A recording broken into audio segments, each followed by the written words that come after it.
Well, hello, good evening again, and welcome back to the Relational Leadership 911 When Crisis Encourage Collide Chat series. I'm Charles Jackson, the host, the founder of the Relational Leadership Network, and I'm so glad that you guys decided to come back for another week of what is turning out to be just an incredible transformational chat series as we bring practical tools and tips and resources to leaders all over the place to be able to navigate during this time that we're in. And I hope everyone remains in good health and in high spirits as we continue to try to navigate these unprecedented times. And I don't mean high spirits like those spirits that we find in the bottle and in those shot glasses. I mean that you're in good health. Your mental health is good. Your physical health is good. And you guys are taking charge and leading your teams well during this time. We started this chat series simply to help you develop a crisis management plan for your teams.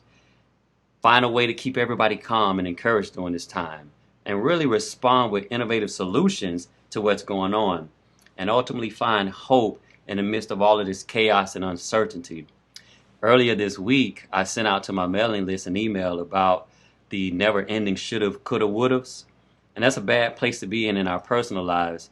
But if you're a leader, it can really be detrimental to the company and the organization if you're leading teams, businesses, ministries, even a family. If you don't have a clear direction, your employees under your care, they're going to just zone out. And so that's why today I'm going to sit down with Dr. Larry Parker to discuss the power of intentional leadership. Dr. Parker is a retired Marine lieutenant colonel, a serial entrepreneur. He's an author, motivational speaker. He is my dear friend, and being intentional is what landed him in these different roles. And he's ready to share that wisdom with us today. So I want to go ahead and welcome Dr. Parker to the show. How you doing, sir? Charles, appreciate it. Thank you. I'm doing well. I'm doing well. And I just want to go ahead and thank the relational leadership audience for actually, welcoming me and everyone within my circles as well that told me that they were going to tune in. So I appreciate that welcome. Absolutely, sir. We are ecstatic to have you here. Anytime I get to sit down and talk with a Marine, first of all, I'm going to be excited and extra pumped just about that particular connection. But all of those who are joining us, as Dr. Parker just said, from the respective networks, whether you're here to just learn, you're here to support the Relational Leadership Network or Dr. Parker, we really appreciate you. We got our comments open. We want to hear from you guys. Smash the like button, give us some hearts as we work through our discussion. As the topics and the points resonate with you, talk back with Dr. Parker so he can know if he is hitting those pivotal points as far as bringing you guys tips and tools that are relevant to where you're at. We want to have a discussion. We want you to be a part of it. So feel free to engage with us in the chat. I already see folks saying, let's go. We already got folks in the chat that are excited about it. So I want to, again, introduce everybody to my dear friend, Dr. Parker. And so let's just go ahead and dive right into our discussion today, sir, All because right. I think it's going to be very critical to get through some of the questions that I have prepared for you, and I know some is going to come up as we move forward. And I really want to start because, I told everybody you're a Marine, right? And automatically they want to hear stories from Marines all the time. I've been reading quotes about Marines and, how we are on the battlefield and the different things that we've been able to do throughout the years that the company looks or the country really depends on us to do. And beyond and behind all of the great accolades and achievements and the sacrificial acts, it's been leaders, courageous leaders, right, that have kind of built and developed those Marines under them to be able to act courageously on the battlefield. So before we even get into the question and about, business leadership, can you really just want to tell us a little bit about yourself as far as your time in the Marine Corps and what is it about military service and leaders when it comes to crisis and bullets flying and uncertainty that keeps or should keep a leader grounded in those particular situations to be able to lead those troops under us. Let's start right there. Let's hear from Okay. the Marine Okay. perspective. Um, and that's interesting. I appreciate that. Really, my humble beginnings in the Marine Corps actually didn't start in the Marine Corps. My father was a retired first sergeant and Okay. in the Army, Okay. and actually, I always say that this was my last rebellious act. He wanted me to go off to West Point and everything, and I decided to go off to the academy. Okay. And, so going that way was a rebellious act. But watching him as he led really ingrained a lot in me. Okay. And, he would take me off to the barracks when he was a platoon sergeant, and I watch him lead. And then, he gave me his nuggets of wisdom. Hey, remember that there's always a man or a woman standing across the table or sitting across the table from you when you're leading. Once he knew I was going to be in the service, and those were some of the first things he led me off with. But, when I joined the Marine Corps, and one of the interesting comments when we first started, when you were a frantic lieutenant, Mm-hmm. had a senior leader just say, hey, why you moving so fast and why so frantic? And one of the first things that he taught us was be careful of what image you're portraying or what's being picked up because you're a leader. Mm-hmm. And so if you're lost, running frantic, eyes are always on you. Mm-hmm. And I mean, I'm glad they put that in me early on. So Okay. I wasn't more than maybe 2 months into the Marine Corps, and that was one of the things that they instilled in me. Wow. So it just started early on that hey, recognize that individuals are watching, that everything you do, they're looking to you for some confidence or a direction because you've been put in that position. Wow. And so it was early on that you discovered that because of that rank, right? Before they even really get to know you or have any type of encounter, they see the leadership position, and already Mm-hmm. there's going to be a certain expectation because there's going to be eyes on you as far as what you're going to bring to the table, and you have to be mindful of that. And so now you fast forward several years, and you're now a colonel, lieutenant colonel in the Marine Corps, and you've been in different places. You've been on ship. I see you've been on Afghanistan, I think it was, right? You did a Yep. tour. And so as you're leading Marines now at that level, what kind of sticks out as far as, I heard one of the Army generals say one time in Korea, he was like, the safest place to be was behind a battalion of Marines when they were in Korea, right? And this was talking Mm-hmm. about the Army because the fighting spirit that Marines have when they go into battle, and that sort of sense of resiliency and I talked about earlier, it comes from the leader. So as you're now in that position where the expectation is there, what do you see? What drives you to now be intentional about your presence and how you're leading on a ship and how you're leading in a combat zone? Like, what did that evolve to? Well, that came from just knowing the nature or the culture of the Marine Corps. Early on, you learn that it's about self-sacrifice. It's about the mission. It's about giving everything for that, brother or sister to your left or your right. And so Yeah. that's every Marine, period. And then you add on to that being a leader, being one that by position you're put out in front to Mm-hmm. make sure that the mission happens, but you're also taking care of America's treasure, the men and women that you're leading. Then that's the position that with the glory or with the rank, with all the accolades that may come from it, there's a big responsibility. Right. And so just knowing that, you're going to be intentional about making sure that everything under your purview is well taken care of. Well taken care of. Yeah, and I think you hit it a couple times now. It's about those around you. It's about those under you. And I think that's what oftentimes people ask. They've even asked me before, what makes Marines so they'll say courageous, but what they want to say is crazy. Like, you guys run toward the bullets or you jump on grenades. What make y'all so courageous? But what they're saying is really what make y'all so crazy. And I think is what you just said. It all goes down.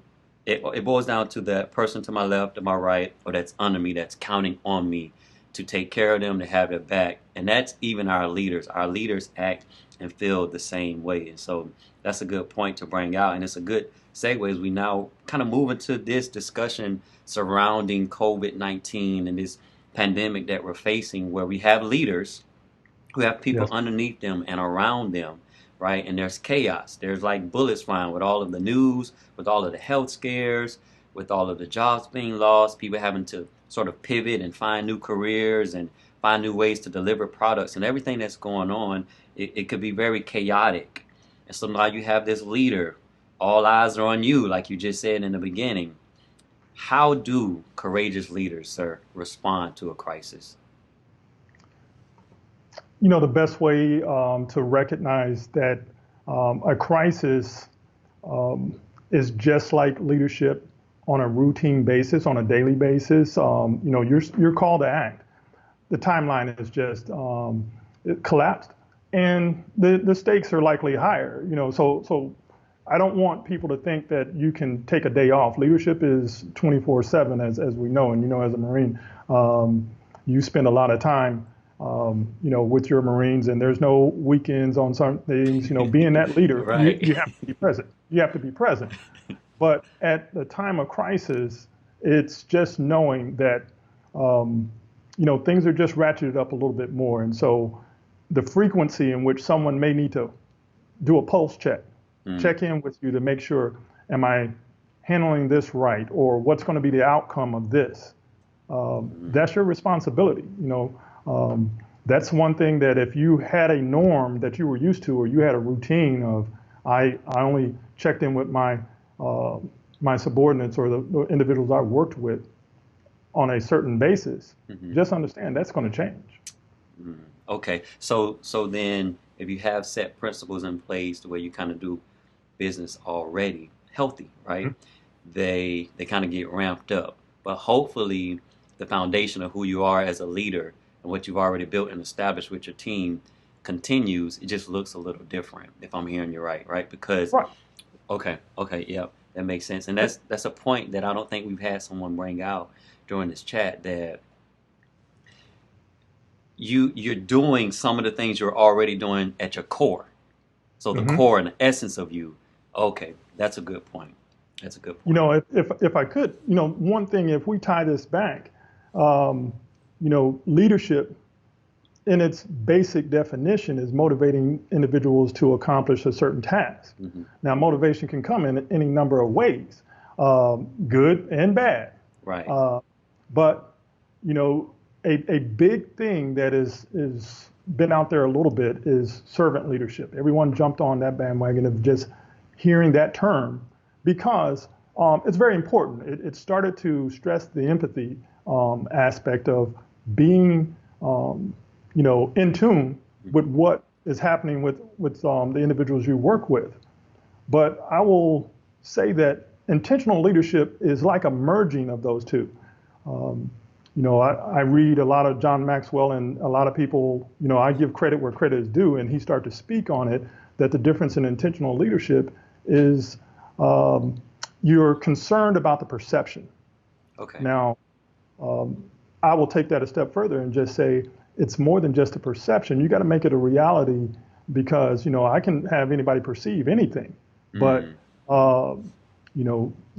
that relationship between you as a leader and that individual that's looking to you, that's important. And the stronger it becomes through trust, through knowing that you're looking out for their well-being, that bond is just that much stronger. And you do that through intentional leadership. Intentional leadership. So to be intentional during these times, why is it vital, to make yourself available to your teams right now and sort of be intentional about your presence and them seeing you? Why is that so vital right now? Well, now more than anything, when it's about health issues, it's about, we have a real interesting dynamic here, because it's not just one phenomenon. It's the economy is taking a major hit as well. So individuals are wondering about their job. Uncertainty is at an all-time high. So right now, intentional leadership, being present, being knowledgeable of what's going on, those individuals are looking to you for a number of different things. Their job, just that typical leadership, and then you need to be aware of how they're handling that stress. That's another term that can be thrown in right now and not forgotten, that is just not things being ramped up. It's the fact that how are they handling it? and that manifests itself in stress. It may be any number of things, whether it be health issues, their coping mechanism. Hmm. Yes, But sir. where you step in is going to make a difference. And you have to be, in order to be in tune to it, you have to be connecting. You have to have those touch points. And so I think about how, again, I just can't help but think about Marine leaders. Matter of fact, and I'm gonna show an image, and then I'm gonna go to some of the comments that we have. When I think about leadership, and every time I was writing some copy for our discussion, and you say you want to talk about being intentional and being present, I thought about Sergeant Major Castle. And for those of you who are not familiar with Sergeant Major Castle, I'm gonna show an image, one of the most famous images of him. You'll see a little blood for those of you out there, but I want to show you this as I talk through this point. So what you see is Sergeant Major Castle, the Marine Corps, and at the time, I think he was a first sergeant, but his team got into a firefight in Fallujah in this particular building here, and he's sort of not necessarily in a safety zone, but he's back in the rear. But he hears about the firefight that's going on, and that is his troops are trapped. And he's a first sergeant. He doesn't technically have to be out there as you see him in this picture here, but he heard that they were. And he geared up, ramped up, and went out with another unit to join his team. And he ended up being in that home, and he was shot and jumped on a grenade. And then after, you see him being brought out of the home there after being shot and jumping on one of his fellow Marines to shield him from a grenade, and he took the shrapnel and everything. And I kept thinking about how his presence being there had to impact and affect those Marines and those troops to see their leader not be behind the wire, right? Not be, and to now bring it into context with COVID-19, not to be staying off from a distance, trying to avoid the negative impacts and the ill impacts of what's going on and shield themselves. But you're talking about a leader being intentional, being present right in the fight, right, with those that they're leading in a very intentional way. And almost in some instances bear the blunt of it, because you say you're going to see what type of stress they're dealing with and how you can relieve it. And so talk to us about that aspect and how that correlates and what their presence is going to do when a team member sees that, hey, you're not just standing off telling me to go and make do on my own. You're right there in it with me. Exactly. That's one of the situations that not everybody's going to be required to do that. And not all Marines even expect that, but then they knew. It's one of those things that individuals rally around that picture because it just symbolizes so much of what you just said. And those are the things, keeping it in military context, when you go ahead and walk those posts, when your Marines are out, you go to the different positions, the fighting positions, and check in on them, regardless of the weather. Because if you're asking your Marines to do it, then you need to be able to at least bear that brunt of whatever is going on. Yeah. That's a case-by-case situation, but I tell you, when I talk about developing that trust between you and a Marine, whoever that's following you, to just see you present, to see what you're willing to go through, you're gonna get uncomfortable, just like them. That means a great deal. And so if we bring it back to COVID-19, I would tell any of those individuals that have the individuals that are working on the front lines, those that are at the most high risk, if they're not seeing their leadership somewhere in that mix, there's something wrong with that picture. You have to know, if I'm putting my life on the line, that's probably a disconnect that some people have, that when you put it in the commercial aspect. But I will say, whatever kind of uncomfortable situation that somebody's going through, they need to see their leadership at least have empathy, at least understand their situation. How do you make yourself then be present like that in a virtual environment where you're leading these sort of dislocated and these remote teams? What are some of the practical ways we can make ourselves like Sergeant Major Castle right in the fight and walking the Yeah. post, and now in a virtual environment. Some of the comments coming in, they're agreeing with you, sir.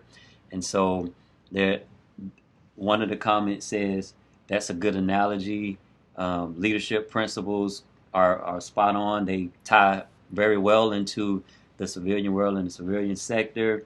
Um, they say that probably took the motivation from 0 to 100 real quick. Never ask people to do something that you're not willing to do. That's a great point. So how does that now? How do I do that in a virtual environment? Because that's what we're dealing with. You know, it's it's about knowing your individuals that Okay. you work with.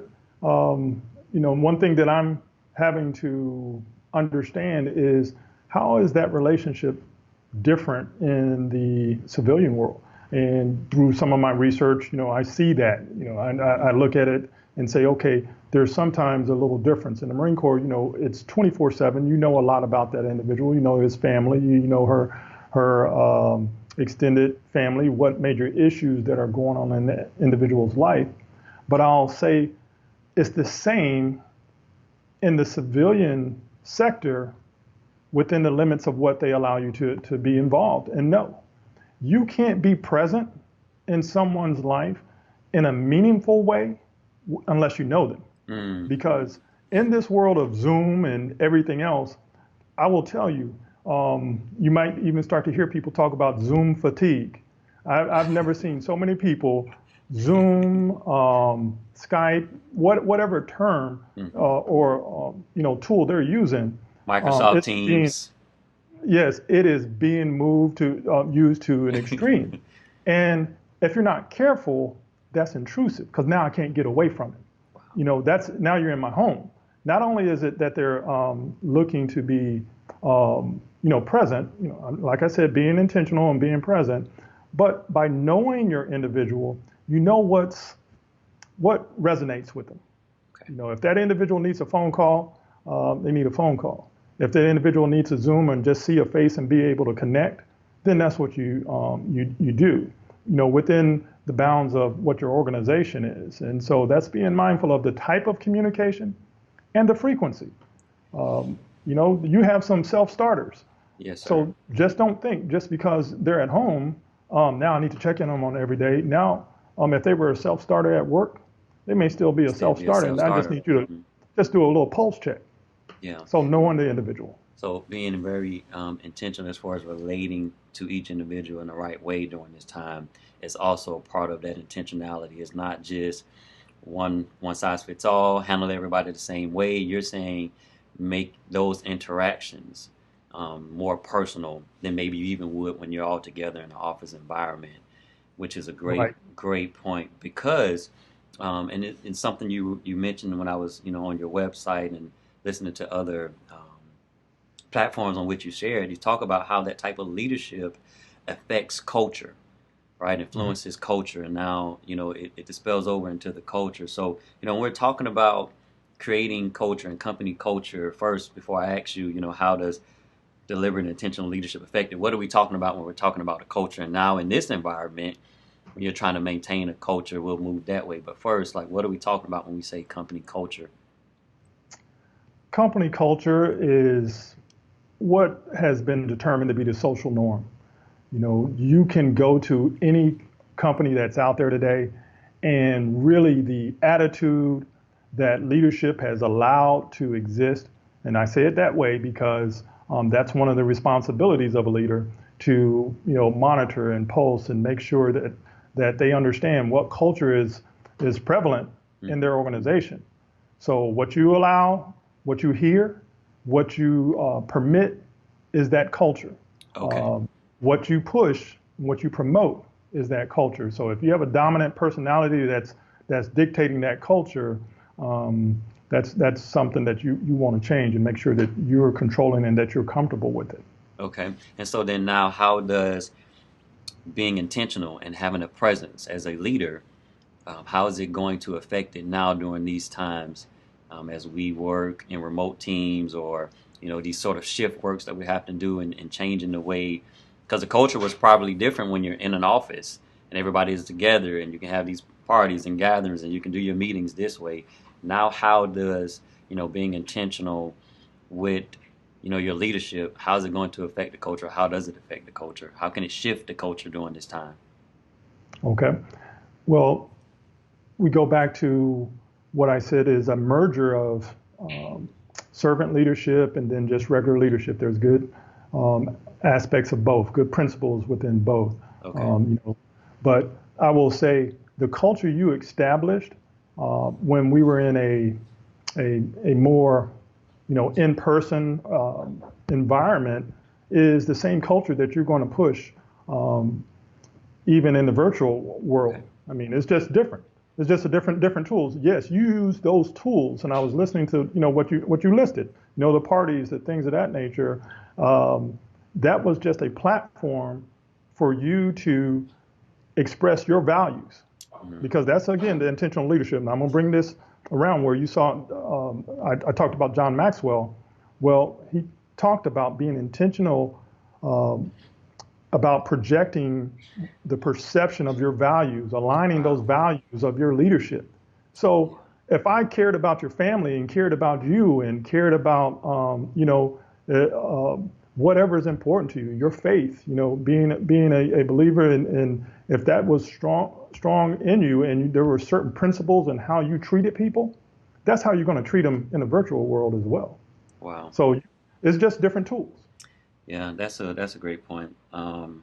Because we're trying to, I guess, and some people may have not done this, and this is an opportunity for them to do it, actually establish like the core of their leadership and the core of the company, what their values are and their principles are.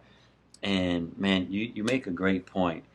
What they were doing in the office environment should have been based on those core values and who they wanted to be as a person, as a leader, but also as an organization.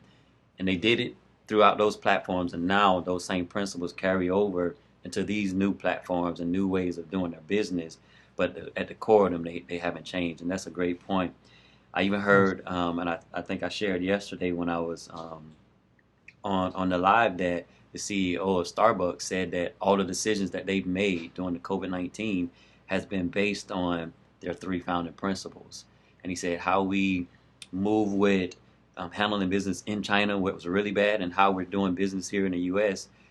It's all based around those three principles. And he said because we all know them and everyone holds them true and believe in them and adapt them, that he doesn't have to necessarily be the one making all the decisions, because everybody that's making decisions for him at the lower levels are doing so based on those three principles. And so I think you bring up a great point that if a leader is listening to us and they haven't really established, core principles and a structure to what they're going to build everything else on, this is a good time to do it.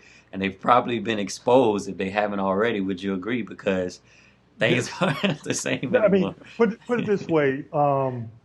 Now is not the time for you to, some people would argue you can reinvent yourself at any time.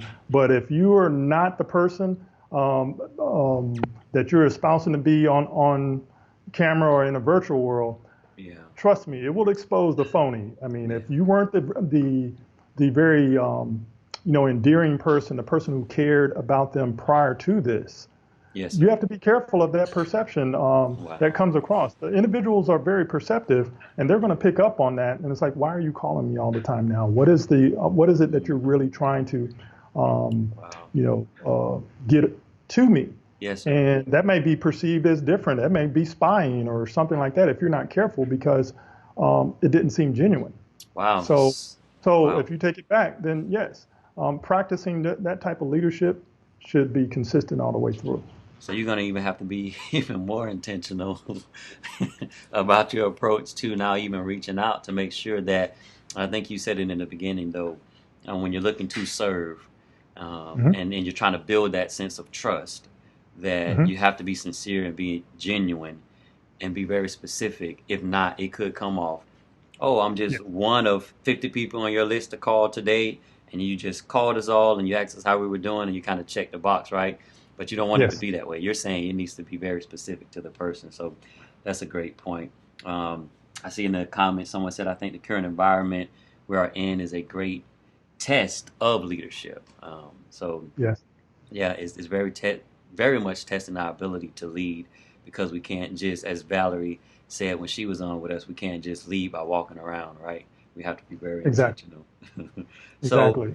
yeah, what how can leaders then find, ways to motivate their teams and motivate their people, as sometimes we kind of get lulled into, like you say, a meeting after meeting, or Zoom after Zoom, phone call after phone call, because everybody's checking in on me now who wasn't checking in on me, and things are kind of different. Sometimes the motivation can die down. How can leaders keep their team motivated? And I had to ask this question, because as Marines, we run around, motivating ourselves on different bases with guidons flying high in the sky. So we have been known to bring the motivation. So share some practical tools and ways or tips that leaders can motivate their teams during this time. Well, it's no different than when you had a particular mission and you were looking for buy-in on something. A lot of times it's not you taking on all the responsibility to create the fun. In the Marine Corps, we talk about forced fun. It's like, oh, Uh-huh. you're going to have fun today, something of that nature. But that's not what it's always about. And so you need to look at it as the motivation is also along those same lines. Um, Give others an opportunity, as long as they're aligned with your values. They may be thinking something that you hadn't thought of, because you have to understand, if you are leading a very diverse um, group these days, different backgrounds, the demographic is very wide, then there may be things that they do in their off time, or they may find exciting, Mm-hmm. and just be open to the input. So don't put that much pressure on yourself as a leader to know what everything that excites someone or motivates them. Uh, Put that out on them. Let them have some ownership. Move it around a little bit, because then that allows individuals to feel, I'll throw another term, inclusive. Right. So not only are you caring about them, but you're including them in some of these things that you're looking to do. So that's the main thing, because Yeah. what will happen after that is any number of things depending on their idea. You just have them brief you ahead of time what they're thinking. If it aligns with your values, you tweak it as need be to ensure that it's getting things done, and then Yeah. do with it what you can. That's part of leadership. You can't do everything. Can't do Some things, everything. some ideas, we've seen it as leaders. Some ideas like, I don't know what you were thinking, but um, that's not going to happen. Well, yeah, we Yeah, definitely have some fellow service members in the chat, because somebody used the phrase mandatory fun. yeah, buddy. Yeah, So yeah, we that's typical at the end of the day, right before Libo, something like that. Yeah, we're going to all show up at this event, yeah. that type of thing. Yeah. Yeah, we've had a couple like invites for virtual house parties and things that are happening and going on, and sometimes that might not be your thing. You might not want to participate in a virtual happy hour or house party, and you have to be mindful that everything isn't for everybody, and just because they're not participating is not necessarily a disconnect. We are still who we are at the core, as far as what we want to get involved in, not what's not work related, when it's kind of extracurricular or kind of team building or morale building stuff. Don't be Yeah. disappointed by the level of engagement that we get from that. Um, that's a really good point to bring out. Yeah. So when we think about now our teams, and we think about the situation that we're in with trying to be intentional and be, and again, we're talking about your presence, how your presence is going to be extremely powerful, and you shared a lot of insight already about that. Mhm. But one of the things I do know and that I've learned, and I think I read it in a book. I think it's called People Fuel. That each encounter that we have with a leader, or with even a coworker, is either going to add to us, or is going to deplete us or drain us in some kind of way. And so, as a leader is now intentional about these interactions and these encounters, and picking up the phone or sending an email, what should he or she be considering when it comes to not draining people, but actually adding value, being like a breath of fresh air to them? because that's ultimately what you want to do. If I'm understanding everything you share with us, you want to be that Yeah. sense of breath of fresh air. So can you hit on that a little bit for us? Yeah, that's it's amazing how all these questions are aligning, um, and that hits right at again that empathy, knowing what they're going through, so you know exactly when to give it. Something is important to the Mm-hmm. individual, and you know that this is what they value. Some people like titles, some people like you know compensation or something else like that. But even getting beyond that, some people just may want to know they're doing a good job, that they're being recognized, or at least given an opportunity to be seen as that individual who contributed. So, when I think about what you're saying, being that breath of fresh air, uh, there's a lot of stress that's going on in individuals' lives, both, in their personal and professional. And so if we lose sight, which, it can be easier over in the civilian world to think beyond just what's in that position description, in most jobs. In the Marine Corps or any service, it's a little bit easier because that's that individual that you're Mm-hmm. leading, 24/7. But just 24/7. to know that, hey, just talk to them, speak on something beyond just their job, something that they're interested in. That allows their mind to just turn off for a little bit on what you're asking them to do in a certain timeline.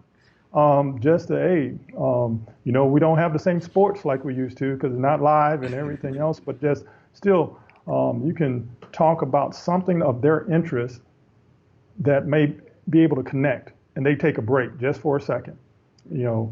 Depending on where they're living or how their conditions are, they've been thinking about this stuff all the time. Um, the news channels are going all the time. So just being that breath of fresh air, as I heard you ask about, is just being able to allow them to connect to something else that's less stressful. Mm-hmm. What are you seeing?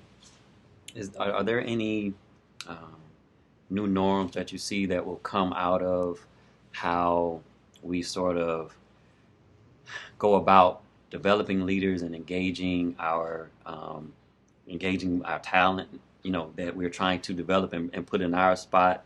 Is there going to be like new or unique ways to do that now? Go ahead. What I will say is there's the skill set has to be expanded beyond that physical presence. So, the global leaders of today, that's one thing that I teach and I talk about a lot of times in different writings or things that I share. The individual needs to be more astute at the communication via the emails. Understand there's a tone. Understand that there's the phone calls, the videos. All those things are now your tool. In the Marine Corps, I coined that phrase of the guy that shows up and he does the Superman. The hands on the hips and looks off to the side and follow me type thing. You're not going to be able to do the Superman, which as fellow officers, they understand that, just like in the old thing, you don't know what to do with their hands sometimes, and they just do the Superman. You're going to have to do something beyond that. And you're going to have to recognize that communication through other means, you're going to have to enhance. You're going to have to get better at it. And making sure your point is getting through. Because, as we'd say, the foot stomp and all the other things that we've been known to do, when you're present with someone, you're not going to have that the same. So in a nutshell, getting better about those soft skills and those skills of ensuring that you're communicating what you want to communicate over distance. That's good, sir. That's really good because I think, like you said, the way we used to try and develop those underneath us is going to be different, and we're going to have to expand their capabilities to have that now, like you say, a virtual presence Mhm. when we're thinking about somebody's tone. And so that gets me to start thinking about, you said empathy, you talked about empathy and being empathetic, but just being able to, are there any things that you would say a leader needs to, shy away from when it comes to sending emails and making these phone calls, as far as, like straight up, like either tone or words or, phrases? Are there anything that jumps out in that regards when because now you're talking about etiquettes and stuff via email, Yeah, right? And over the phone. yeah. So I'll let you hit on that for a minute because I think that's a great point. One thing that I would really wish individuals would be more mindful of is if you're going to chastise someone or if you're going to correct the course, because that's one thing as a leader. We said all these things, intentional and servant and all these things. And it's typically that's the stuff that sounds good. That's why servant leadership took on such a big following, because individuals heard he or she is focused on my well-being. But Right. then that other part of leadership is making sure that you can correct and ensure that the mission is getting done. And what I would say is, don't be corrective, or let me see, because sometimes it does require that to happen, because the sense of timing. Some things have to happen fairly quickly, but be as direct and use whatever form of communication that allows you to have all the other tools and be able to sense how things are going. So I think for most would find that a phone call or a video chat / phone call allows you to use more of your senses to feel how someone is taking what you're giving them versus just an email. Mm-hmm. So if I'm going to use all the tools, still be a leader, but that's one thing. It's easy to be super brave behind a screen. And so I Yes. see a number of leaders just type out an email and send it out some way and walk away not regarding what kind of damage that they're doing. Yeah. I'll take you back in some years. There used to be a time when leaders had to make individuals sign their fit rep. Okay. Now for some of the young Marines, they don't know about that. Everything was it's electronic and hitting buttons. But there was a time when I had to look you directly in your eye and have you sign a fit rep. And that's for those that are not in the military to understand. That's your evaluation each year. And then they even had a ranking. And that really made you grow up, because then if you had several sergeants, if you had several staff sergeants that worked in your section, you had to look a man or a woman in their eye and say, you're one of three, you're two of three, or you're three of three. And I remember the day they came out and briefed us that things were going to be electronic. There was a time that there was when it was negative, it's called a double signer, that you're going to sit down there and you're going to have to sign that form twice.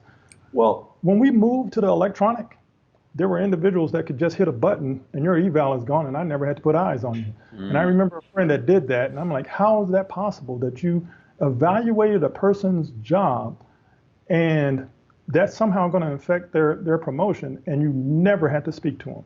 Wow. And so those are the type things that an example of why I say be mindful of what you're doing and try to be as present as possible when you have to do those corrective things. That is a great point, a great analogy, because, really we've been talking about all of the positive things that you have to do in this environment as a leader, but we still have those performance reviews or whatever they're called, or you may still have timelines that don't get met, and people are more understanding because we're trying to homeschool, we're trying to work flexible schedules, and things are crazy around us, but we still have deadlines and stuff that we have to meet, and certain standards that we have to uphold. And so you're saying be intentional about how you approach those conversations, Yeah, especially during this time, right? Don't just absolutely. hide behind the email. And that's a good point about the fear rep, because like you say, if I'm going to talk to you about your deficiencies, you want to be able to. So, and then you can really close us out with this question when I ask you this, because now you have the opportunity for there to be dialogue about what's going on in the situation. So that has to do something for the employee, right? What is that going to do when you don't just fire off that email, but you actually, like you say, pick up the phone or schedule a Zoom call or FaceTime, whatever it is? What is that going to do? What message will that send? that you care and that you take your position very serious, that you value them. Those things are all wrapped up in that. And again, I take you back to that continuum of leadership. On one extreme end, you're a leader just by position. Someone made you a vice president, a manager, or supervisor, whatever that was, and that person's job was to report to you. That's the most extreme. I'm following you because the system says I have to. And then on the very other end, I follow you because I know you have my best interest at heart. Wow. You're looking out for me. And I'll take it because, and for another conversation, Charles, we'll talk about it. It's like I met Charles. We also played basketball together. And so Right. I use the basketball analogy. There's that coach that you played for and you just played for. And then there's that coach that you wanted to see that coach do well as well. Why? Because you knew he cared for you. So when that coach got coach of the year or something else, you knew he was giving a little bit more. And so as we come back to this, those extra steps that you take to make sure that the individual is able to express themselves, that you understand both sides of the equation before you take whatever action, those things will build that relationship. Wow. Yeah, that's a great analogy. That's a good point because I used to say, when I served, that I wanted people to respect the person just as much as they respected the rank. And that was my goal. That was every day. That was my goal. I know they're going to, because we're Marines and we do the right thing, typically respect me because of my rank, but I wanted them to respect the person behind that. And that's a great point. But check the comments real quick, sir, to make sure we didn't have any questions come in while we've been just chatting. I kind of got lost in the conversation. But yeah. One of the comments was about coming across aggressive. One of our viewers said that they've been told they came across a little aggressive. Can you speak to that? How do we balance that out, or don't put ourselves in a position where we are like in the Marine Corps, it's kind of like the knife hands come out, just do it. In a discussion, I don't want to hear it. But in the civilian world, or when that's not the case. We're not in the military. Right. We're not on any type of contract.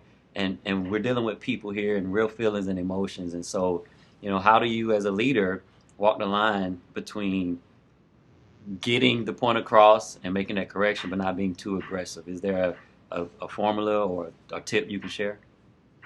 What I will say, it's an art. There's not a science. What you find is you don't know something needs to be corrected or at least adjusted until you hear it. So what leadership style you bring to the table will differ by organization that you lead. But here's where I talk about the responsibility and the art of leadership. Okay, you get feedback that you're coming across aggressive. Okay, I will ask you to then reconcile that against everybody else that you lead. You take into perspective who's giving you that information. Just because I take some information from an individual, I can consider it, but that type of leadership may be required for that type of situation. So what I don't want to is come across is that you have to pacify everyone in every situation. That is a responsibility of leadership. You're not going to make everyone happy all the time. And so there's a balance. You need to check it. You might turn to a mentor. You might turn to someone that you respect and just do a pulse check on that. I'm using that term a bit, but it's something that you got to check in. And if it's one of those things that, hey, everything still aligns with your values, and you're not mistreating someone, this may just be how it has to be. And as we've seen in organizations, sometimes individuals aren't right for a particular organization, and that goes back and forth. So I don't like to shy away from the negative side of it, where there are times that leaders just have to hold the line. Yeah. And do you think that same principle applies whether say that comment was made based on, and this is because I'm reading the chats, based on a person's gender, because it was a male or a female, or their race, or maybe their physical stature, like all of that could play into it as well. Do you think that approach though still stands, that you have to weigh in on the situation, like you were saying, to determine the right move? How do you respond from that if you feel like it was based on, oh, you know what, they said that because I'm a woman, I'm being emotional, or they said it because I'm a black male, or how does that then come into play? Okay, that's one of those things that all of those are true, and all of those do play into it. There's someone want to connect with me, I can provide all forms of research that just show all those things exist. Individuals react a certain way because a woman said it versus a male. A person of a particular race said something versus another. There's just realities, and so we shouldn't get away from that. But that's part of the information you got to take in. But what I don't want individuals to do is shy away from who they are. There are certain traits that you bring to the table that put you in that position, that you earn or that you work to get to that spot. And so you don't shy away from it. That's one thing. For those that don't know me, I stand 6'7", and I fill a doorway when I come through. And I learned a long time ago, you own it. I own a room when I walk in, and you get some individuals at my height that are hunched over and stuff like that. And there's some guys that I know are taller than me, but then they carry themselves very small. And what I'll tell you is that's just a part of who you are. And so being a woman or anything of that nature, you own it. And that's, again, because, and I'll take this back, everyone's watching. And individuals that are looking for you to inspire them, that came from wherever you came from, that are like you, and some that are not like you, but they're still going to pick up something that you're seeing. You can't shy away.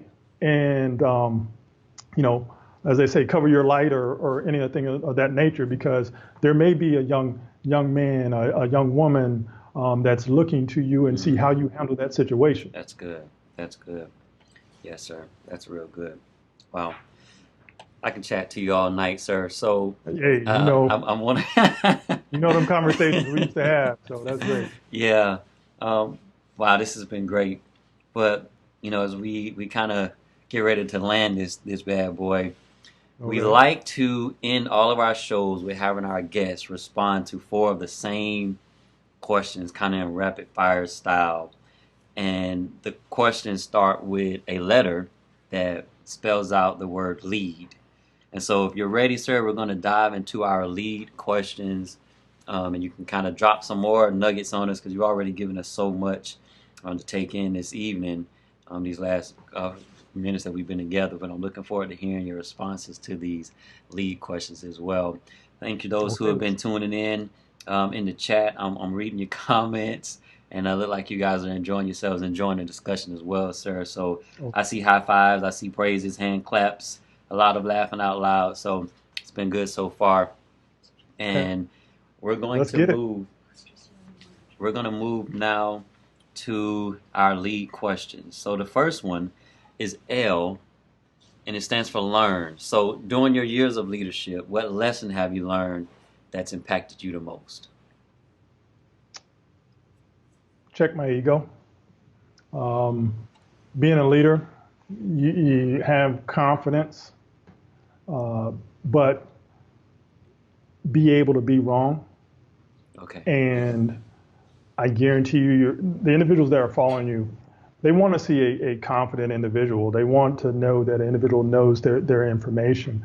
But then if you allow your ego, in which, I, again, learned this, to drive you to the point where you'll be wrong and strong, that's going to set you up for failure. So I'm glad over the years I learned that, your ego has to be in check.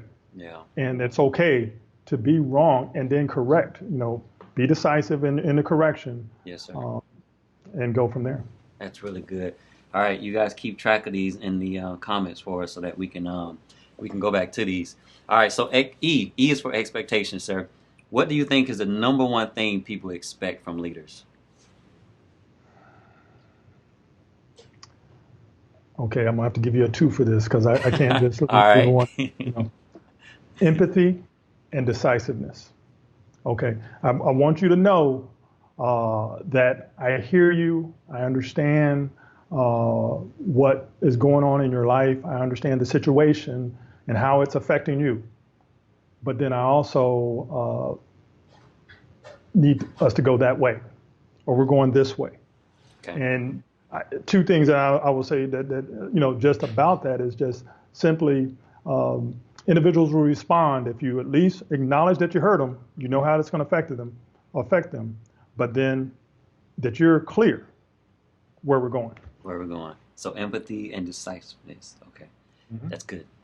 Yeah, those go together. So I see why you had to give us a 2. All right. I'll allow it, sir. I'll allow it. Okay, that's how I said I was going to get that. Okay. Plus, you outrank me in the military. So. Hey, that's all right. Hey, that's All all right. right. A is for acceptance. What should new leaders learn to accept when stepping into a leadership role? New leaders. I believe one of the biggest misconceptions that a young person who finally gets to be in the seat, as we would say, Mm-hmm. That some things are beyond your control. Okay. There's going to be outside of your scope, but you still need to lead. Some things will be beyond your control, and accept that, right? But still find ways to, whatever your specialty or your strength is within that, bring something to the table, whether it's bringing somebody else in on it, right? Because it can handle Absolutely, anyway. because you can't just throw your hands up and say, "Oh well, Right. that's someone else's Yeah. responsibility." If Yeah. for some reason it was brought to your table, so you can't just walk away from it. Yeah. That's a good one. D. D is for decision, sir. So do you have a sort of personal blueprint that you follow when you make decisions? Anything guiding you morally, a blueprint, something you read in a book? What do you use?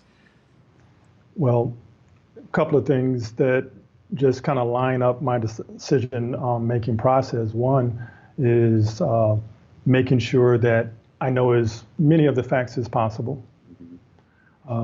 Second thing, making sure that I'm not quick to rush to a decision. If time allows Mm-hmm.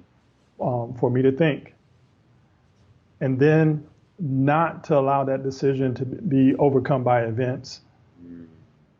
And in that last piece, whatever I'm deciding, that it aligns with my values. Because there's nothing like making a decision that in your heart you can't own. Mm-hmm. And that's if I could wrap up anything if I could get a bonus, I would say everything that we talked about tonight has to align with your values. Because when I go lay my head against the pillow, I need to feel that I can own everything that I just said. Yeah. Wow. Yeah, and that's a great way to tie it all up, sir. This has been great. This has been fun. Tell us, Dr. Parker, how can folks connect with you if they need to get training, they need to get, in one of your programs, some mentorship, learn about you? How can we connect with you? I appreciate the opportunity to, this platform to talk about. There's a couple of ways. You'll find I'm out there on Twitter. I'm out there. We have a website. We have a couple. One that is really in development is the Dr. Larry D. Parker Jr. Inspires.com. And so that's more of my personal branding. I have P42consulting.com, and that's more where I can come in and I can do business and executive consulting. And everything that I'm doing will be produced out on one of those platforms, or at least shared on one of those platforms. So if you don't see something right now, just make sure that you add your name to the subscribe, to get in touch at the bottom of our site, and we'll make sure we keep you informed. Okay.